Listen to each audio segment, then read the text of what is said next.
all this time. So you know that means that doing educational stuff on YouTube, and he has a big following. You know, that's an important thing, guys. When you want to sell, you want to educate, and that's what he's a master of. He's educated people everywhere. He goes on seminars, speaking engagements, and he does his own channel. So I want to introduce you guys to. It's the same guy in the picture, I promise. This thing got short all of a sudden. I don't know how. It's probably been used so many times. All right, bro. Thank you so much. I used to know this guy when he used to be 328 pounds. No, I was never that guy. Maybe 210. We have a big thing. We have a big thing. Okay. We have a big thing because I don't remember how he looked. He used to look. I'll show you a picture. You gotta show me a picture. I think just Sophie just posted one up from 10 years ago. Okay, good. Because I'm like, damn, I don't remember you. I saw him all thin and everything, so it's good to see him. He does CrossFit and all that. And this guy over here, I see him doing some pistol squats. I was like, what is that? That guy's doing pretty good. My name is Guillermo, but since I get a lot of customers from the South, a lot of African Americans, American people, they killed my name, so I settled with Gizzy. So now I call it GizzyCredit, right? So I've been doing this since 2009, 2008, 2009, where I got into the business. And my big thing of, you know, there's a thing that you get when you help someone get a mortgage or a house.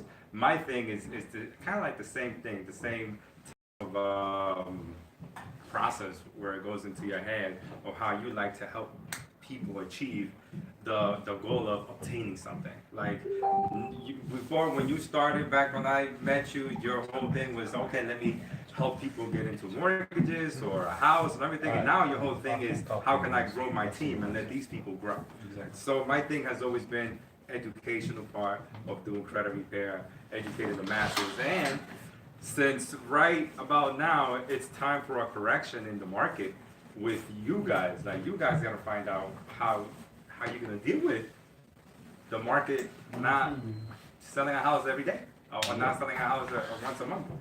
How are you gonna do with that? How committed are you going to be? What type of education you're gonna go through in order for you to be better prepared for the type of customer that you're going to get? Because right now, a lot of people get these customers, but actually, you know, there's no way of qualifying them. Of course, you may have an understanding of how credit works, but the one time that you may be wasting your time with a credit, with a customer, is if that customer is wishy-washy and has a lot of debt. All right, so you don't want to deal with people who have a lot of debt, because a lot of people have a lot of debt. They say they want something, but they're still in debt. So you want to be able to reduce that debt. And if you know a mortgage person, they'll tell you that you need to have at least 37% or 45% in order for them to go into a mortgage. So their debt only should be from their income, you know, 37 to 45% in order for them to qualify for something. So my big thing is educating you guys is, okay, when you call a prospect and they tell you they have credit issues, you need to find out and learn how it is that their credit needs to look like in order for them to qualify. Of course, your main thing is not just being a person who's gonna compare prices from a house to another house, or a real estate investment property to a one family, you know, but you guys need to have an understanding of how credit is going to be looked at when they go for this house, and if they're going to be able to qualify, so you don't waste your time. So a lot of times people tell me you need to have at least 3 accounts in order for you to kind of get someone for a mortgage, all right? 2 that are 1 year, 1 that is 2 years or older. They must be at least $1,000 or more.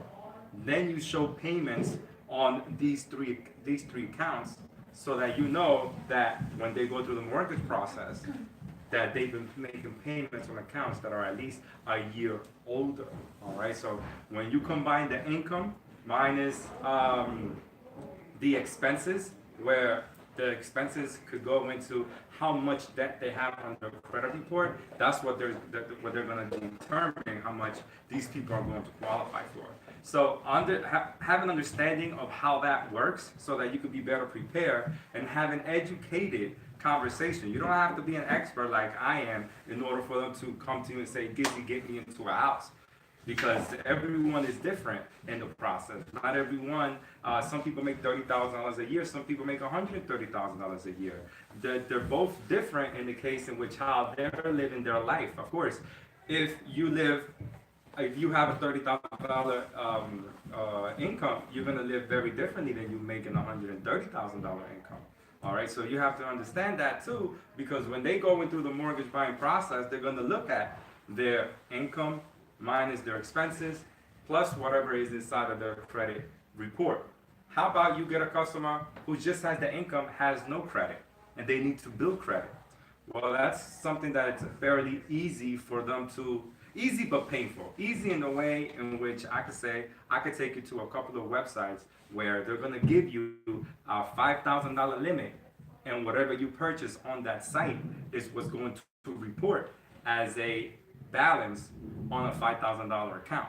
So these accounts got like 4 companies out there that I use, where you go to the site, you purchase something for $300, you give them the initial fee of like $100, and then you finance whatever it is that you're gonna get. So when you get something for $300, the balance is gonna be $300, but the limit they're gonna have is $5,000.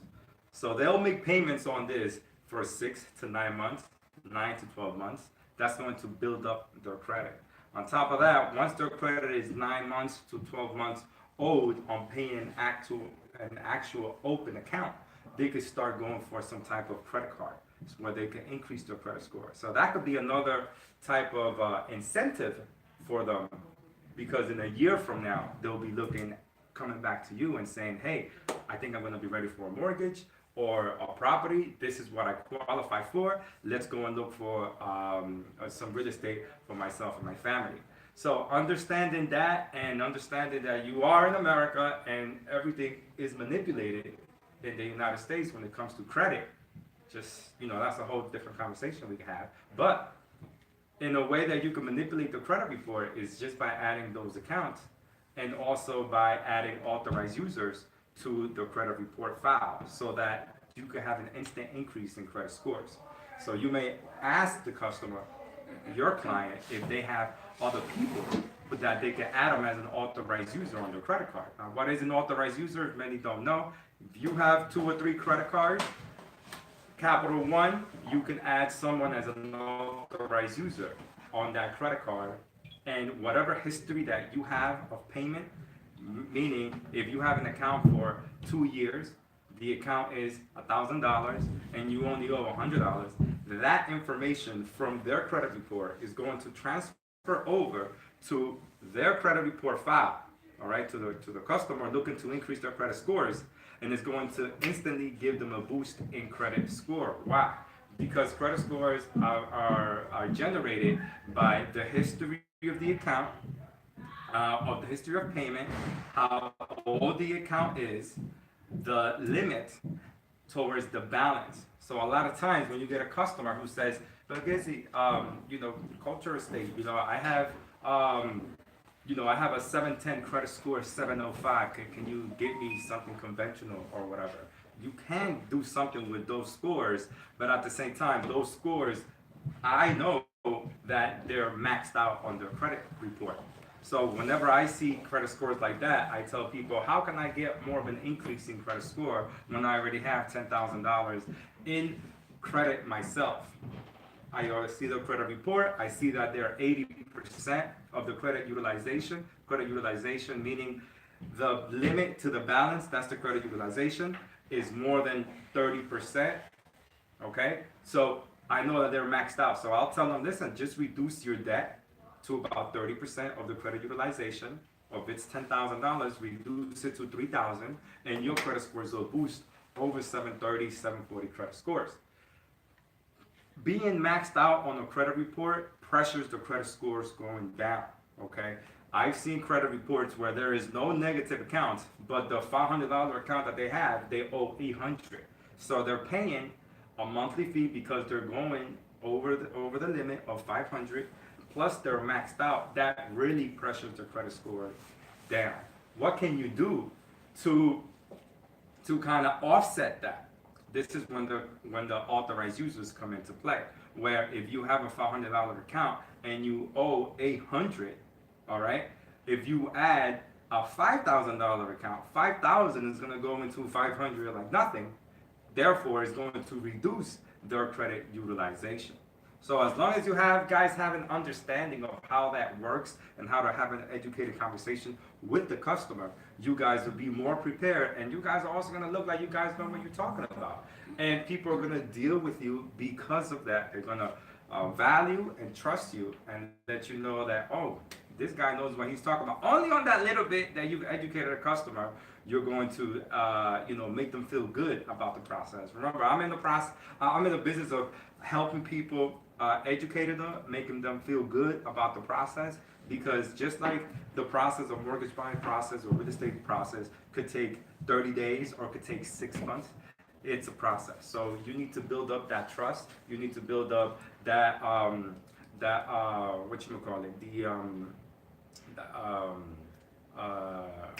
the competence in you, because a lot of people are looking for you for the answers.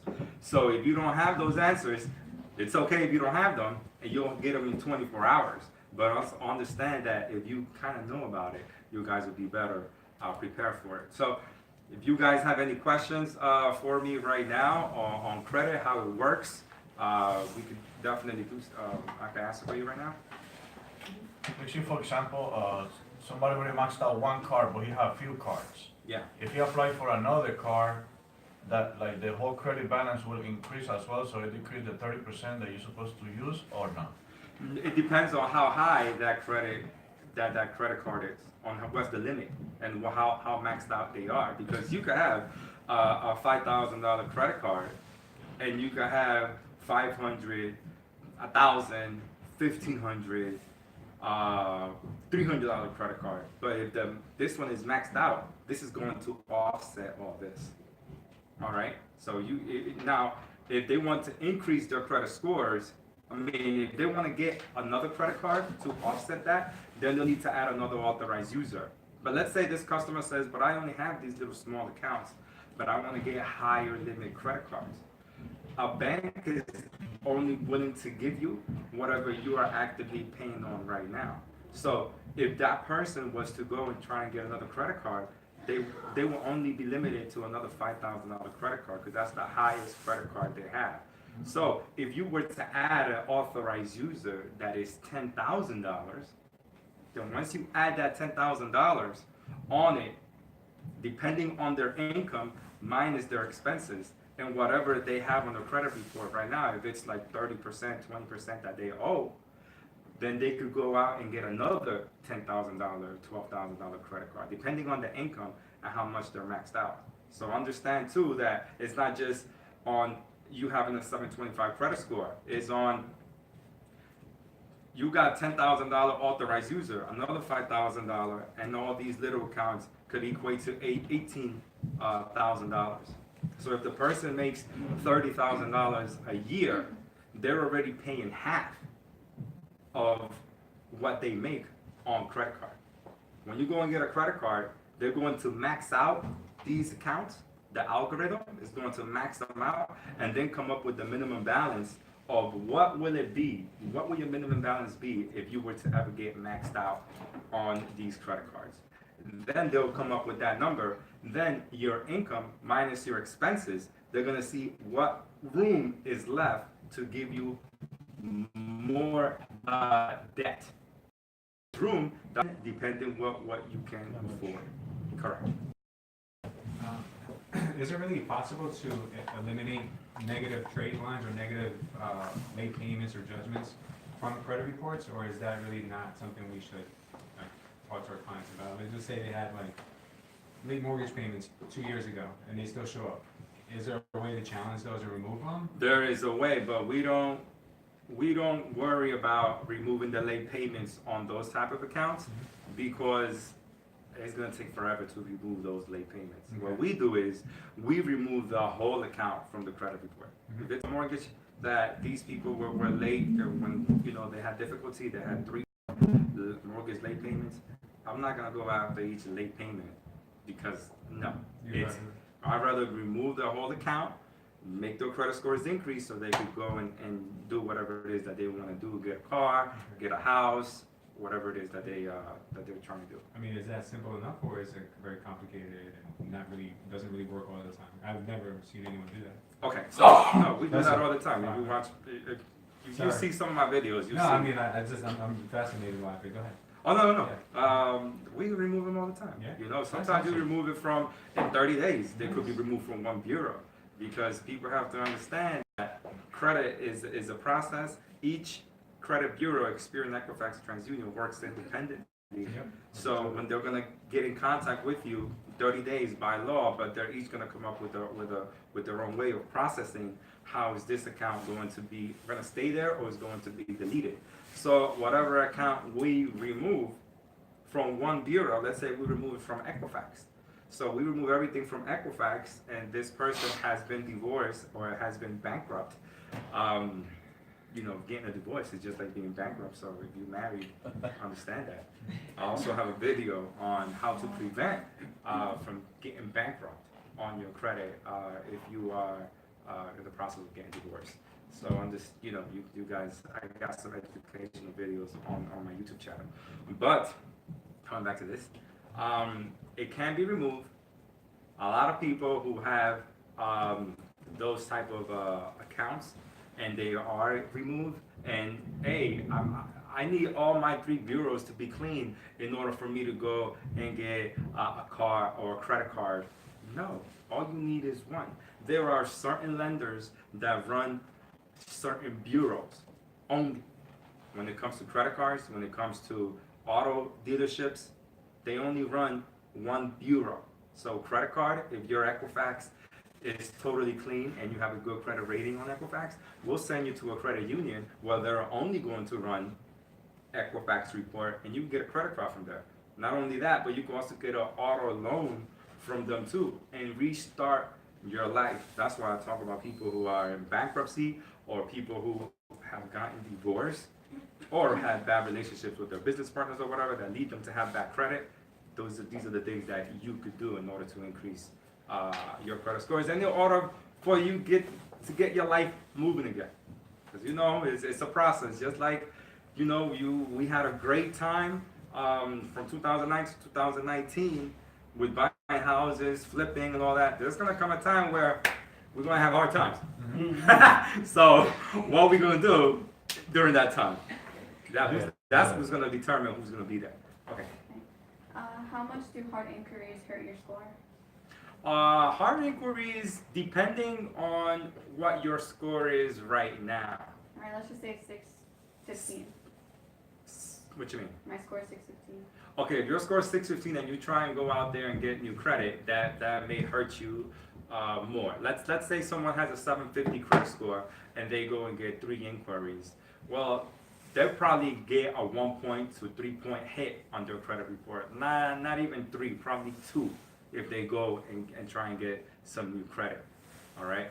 But you, because you are lower than 680, 640, 610, you'll probably get hit with 3 to 5 point hit, because you're probably showing that you probably have not the best credit, and you're probably showing that you're maxed out, and on top of that, you want to go for new credit. That's where it could cost you more in points and inquiry than anything else. But let's say, because I've seen it, people who have 720 credit scores, but these people have 15 inquiries on each bureau. How do you have a 720 credit score? It all depends on how maxed out you are on the existing credit card accounts that you have. So a lot of people think, oh, let me just, I got, 15 inquiries, I got a 700. If I reduce those inquiries, my credit score is going to shoot up to 750. No, because if you have 700, I know that you're maxed out on your credit cards on whatever new account that you have. So it hits you more when the account is new and you max it out, your credit score is pressured down. So if you are not maxed out on those credit cards, then you could be at 730 credit score, and those inquiries may not be hurting you as much. Inquiries only stay on your report 2 years, 3 months. In the first 365 days, that's where they cost you the most as far as in points. But you only got, how many do you have right now? Inquiries? I think that was a question from one of our viewers. Yeah, I know, I didn't really mean to ask that. Oh, well, if she was enough, I yeah. could actually relate personally. Okay. So when I was getting, okay, so first with the hard inquiries, right? So can you appeal to have that removed? If it's an inaccurate inquiry, like we remove inquiries after removal of all negative accounts, Okay. because when we go after a negative, it's not just going after that negative. It's about going after the inaccuracies that are on your credit report, as far as the many names that you may have, the many addresses, phone numbers, a lot of things that may be attached to when you go and apply for that account.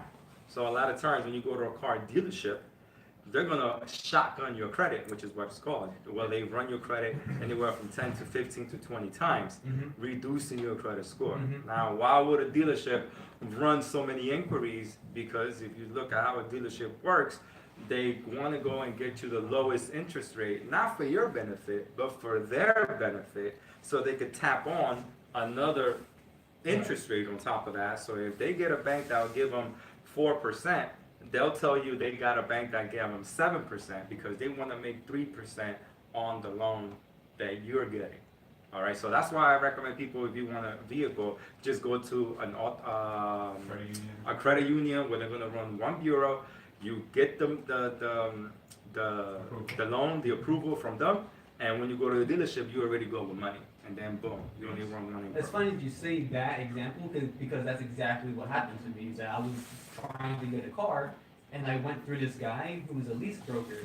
All he did was run my credit like more than 10 times, Correct. and because of that, like my credit score kind of dropped a little bit because of all those inquiries. Because like he was saying that my credit score was good, it was really good. It was like almost 750. Okay. But he said that it had no like power, like. Correct. Well, when you go and purchase a car, a lot of people think just because you have a 750 and you got your credit cards that you're paying on, Mhm. your credit scores right now are being based on the existing open accounts that you have right now. So Right. when you went and got credit cards, they look at your credit card history. Right. When you go and get a vehicle, they look at your vehicle installment account history. So whatever installment account that you have that's in good standing, they'll look at that because a vehicle loan is an installment account. So if you don't have any, or if you don't have a vehicle account that you've paid off, they're gonna try and manipulate you and say, oh, you don't have any accounts on your credit report that show that you paid off a car. Therefore, we need a bigger down payment for this car. That's exactly what they were saying. Like they didn't give me so I got denied on all of these because they were saying, you had a good score, like you have no history. Yeah. So like you have no what I mean? So like they didn't give me anything. So now I got all these inquiries and Correct. Now, if it's an inquiry that you didn't get any financing on, we definitely go after those to remove. But if it's an inquiry that you definitely got financing on, we definitely do not go after that, because if we dispute that account, then they'll go back to you and they'll close the account, and you don't want that. Yeah.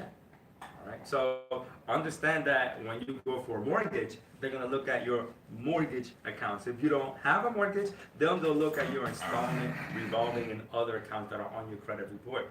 The first step, which is what we're gonna talk about come February 16th, where we're gonna be here talking about this, in anything when it comes to getting credit, is like the presentation or the seminar that we're gonna have is gonna be from credit to closing. So everything starts with your credit. Now, another way that you can manipulate that is by adding these accounts to your credit report so that it looks that you're paying on something. Oh, sorry, real quick. Sure. Is it true that if you run your credit for a mortgage, you have like a window in which you can run it with other people and it won't affect your score, or is this just a myth? Repeat that. All right, so I used to hear a lot in the mortgage business that if you run your credit for a mortgage, like the bureaus know that you're gonna be shopping for your best rate. So if you run your credit again within the next 120 days, it won't impact you negatively on your score because the bureaus know that you're shopping around for the best rate. Or is that not true? That's not true, because that's a hard inquiry. Okay, so every time you. That's the hardest of the hardest Okay, inquiry. so it's true, you should really only run your credit when you're ready to go with that. When you're ready to go, yeah. Okay. Well, another way that you could go and run your credit is by checking your credit monitoring. Let's say, but remember that the real credit score is when you go and get a vehicle. The real credit score, well, that's the real credit score for buying a vehicle. The real credit score when you go and get a credit card, that score that they come up with, that's the real credit score to get a credit card. When you get a credit score to get a mortgage, that's a real credit score. Now, all these three things, they are commercial inquiries or commercial lenders who are going to look at you and say, is this person going to be a good, debt for me? Are they going to be able to pay it off? So that's a commercial lender. Now, the reason I talk about this is because when you go and run your credit on Credit Karma, which is the worst credit monitoring site that you could go to because they lie to you. So if you currently have Credit Karma and you showing off that you got a 730 credit score, but in reality it's like a 650. All right, so don't be proud to run your Credit Karma. Matter of fact, right now on the DL, you can delete the whole account because it's going to lie to you. Especially during the credit repair process, when people start with us. We either have people go to Experian.com, Equifax.com, Credit Check Total, which is going to be now Experian.com because Experian owns them, or any other monitoring like MyFICO. Those credit monitorings could be off anywhere from 15 to 30 points on average, but they'll give you an average score of what it may look like if you were to run your credit through a commercial lender. All right, so forget about Credit Karma. Don't be cheap. Facebook, YouTube, like if you cheap as hell if you are in Credit Karma. Don't everybody want to contact me and say, oh, can I give you my logins for Credit Karma? Don't do it. They only show TransUnion and Experian and Equifax. Matter of fact, TransUnion owns Credit Karma. All right, TransUnion never came out with a viable credit scoring model, but if you like free, then you go to Credit Karma. And if you want them to do your taxes too, then they do your taxes. Okay, go ahead. Okay, let's just say all credit cards and any bills you have are paid off. How else can you get your credit increased? Everything's paid off. Like what? Credit cards. Anything that you have, I don't know.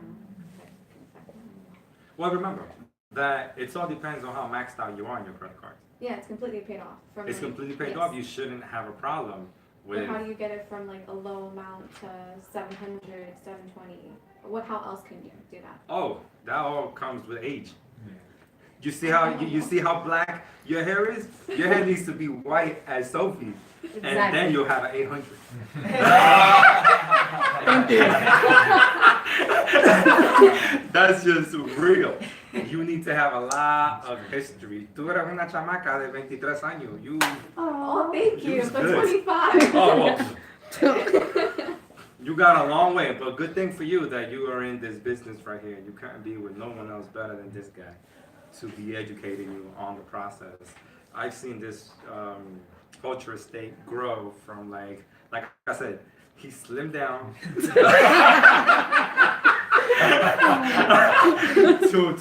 you know. He's the man, and there's no other place you want to be right now. Because it's not just on him just growing his business, it's on him educating others. And you've seen others having success that he's taught. So it's all on that, you know what I'm saying? So if you follow his lead, you follow the steps that he has in Culture Estate, if any of you, because I got a lot of people who want to be realtors, who want to be loan officers, want to be in credit repair, want to be real estate investors. You got to be able to get the best education. So Culture Estate definitely is a place where people have grown. And if you want more education on them, I'll definitely put the link down below. If you're in New Jersey, you're trying to learn more about them, definitely hit them up. I'll hit you up with Sophie, because Sophie's my contact here. And definitely you guys could grow together, okay? Thank you, guys. Okay? GizzyCredit. Oh, see you, February 16th. Let me get to my back, sorry. Oh, my bad.